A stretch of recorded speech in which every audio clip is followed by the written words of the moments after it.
दुसरा एक सगळ्यात महत्वाचं म्हणजे तुम्ही तुमचे मोबाईल वारंवार चेंज करता.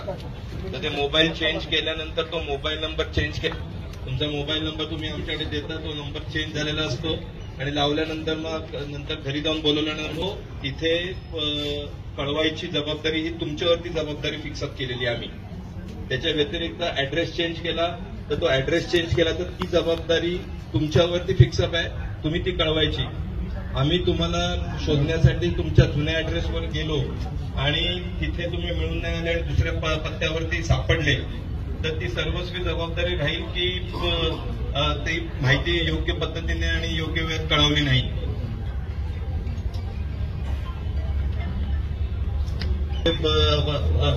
वास्तव्याला आहे आणि पुण्यातून दुसऱ्या ठिकाणी मुंबईला किंवा जवळपासच्या सिटीमध्ये तुम्ही नोकरी धंद्याला गेले आणि तिथे आता तुम्ही तुमचं स्वतःचा रेसिडेन्स शिफ्ट केला असेल तर तो रेसिडेन्स शिफ्ट केल्याची माहिती पण इथे युनिट ऑफिसला आणि पोलीस स्टेशनला कळवायला पाहिजे. जे ज्या पोलीस स्टेशनच्या हद्दीमध्ये राहतात ती कळवायची जबाबदारी ही तुमची आहे.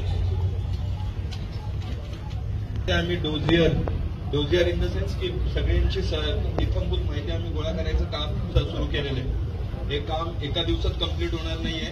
त्याच्यामुळे ह्या डोजियरच्या वैयक्तिक माहिती गोळा करण्यासाठी कदाचित 3-4 वेळेला प्रत्येकाला यायला लागेल.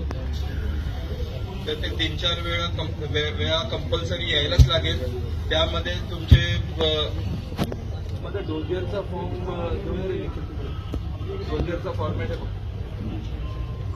त्यामध्ये तुमचे mobile number, email ID, Insta account, जे काही तुमच्या सोशल मीडियावरती जेवढ्या काही ऍक्टिव्हिटीज चालतात त्याची स्वतःहून माहिती देणं अपेक्षित आहे.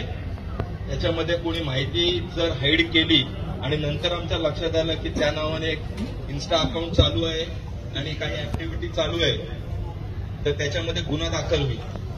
साहेब मी आता सुधारलोय, मी आता पावभाजीची गाडी टाकते आणि मी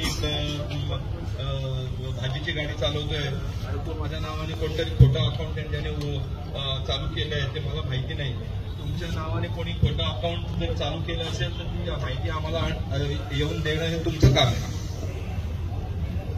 कारण पब्लिसिटी स्टंट हा तुमचा एक हे आहे, हेतू आहे की माझ्या नावाने कोणतरी माझी पब्लिसिटी करते आणि मी मोठा भाई आहे हे मी प्रयत्न करतोय आणि त्याच्यावरती तुम्ही काय ऑब्जेक्शन घेत नाही असं ते गृहीत धरलं जाईल.